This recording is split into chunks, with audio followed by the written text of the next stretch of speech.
So based on what you said, if I have cancer, is there any benefit to me actually knowing that?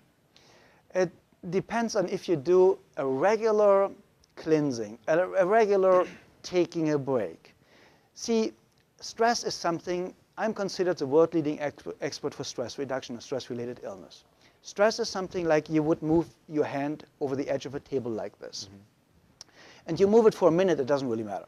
You move it for an hour, you get really, really hurt. And you move it for 5 hours, your hand is permanently damaged, right?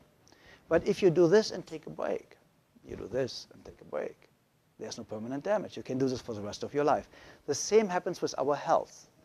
That's what vacation is for. That is what taking a break, that's what putting in a fast, that's what detoxification is for. This is what healthy eating, juicing, or supplementation is for. If you live the right lifestyle, then you have absolutely no problems to ever developing anything that would be a permanent threat to your life. It's not possible.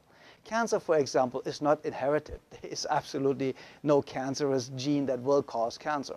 We figured out that the same people in the same family develop the same form of cancer because they learn from the mother and grandmother or grandfather how they deal with stress, how they eat, how they drink, and how they deal with their life in general.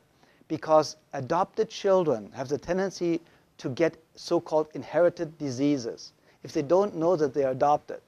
So how does that happen? You know, there's definitely no gene.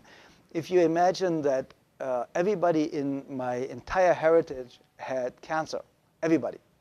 You know, all 7 siblings of my mom, my father, I mean, everybody, grandmother, grandfather on both sides. I don't have cancer. My sister doesn't have cancer. My mom doesn't have cancer anymore. My brother doesn't have cancer. So if there is a cancer gene, believe me, I would have had cancer. And I don't have cancer, and I will never get cancer.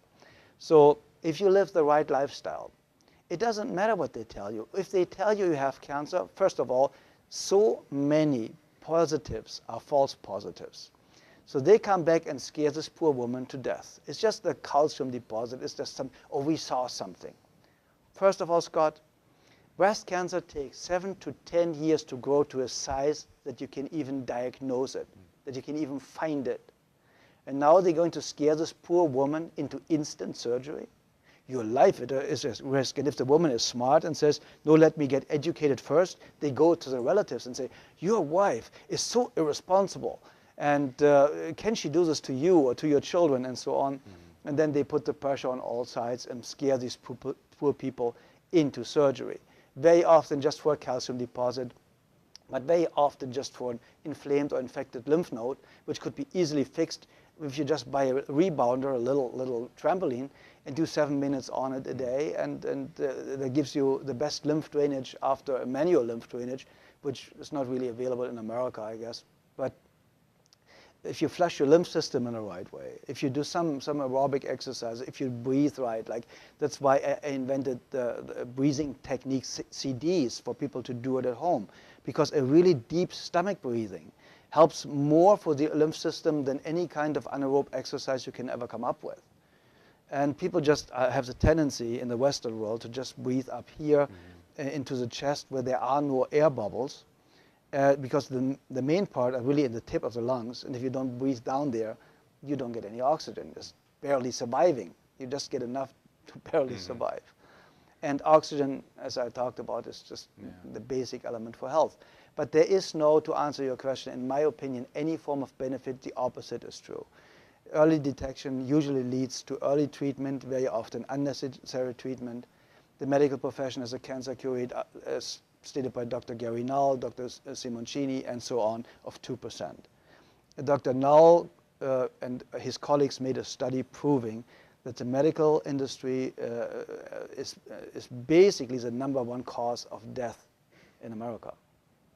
So we all need to look at the facts, not at what they try to tell us. Then they tell us, oh, if we would have found this 6 months earlier, we could have saved the person. Yeah, of course, as a person is dead, I can tell you, oh, if I would have just spoken to him 5 minutes before he died, I could have saved him. It's the same absurdity. How can you go back and prove that? after a patient is dead, you can always say, oh, of course we could have saved him. But if they could, why didn't they save Patrick Swayze, Farrah Fawcett? Because they would have had the main people that everybody looked at in public in recognition, in the recognition world, recognition factor. They would look at these people and say, wow, the medical profession really cured these people. And they had all the money on earth. So if they had a cure, they would have cured them. And I'm really sad to say, and I hope he doesn't hear that before it happens, but Michael Douglas, for example, has, in my opinion, not the slightest chance to survive the next 2 years. They parade him as cured. Just let's see what happens the next 2 years.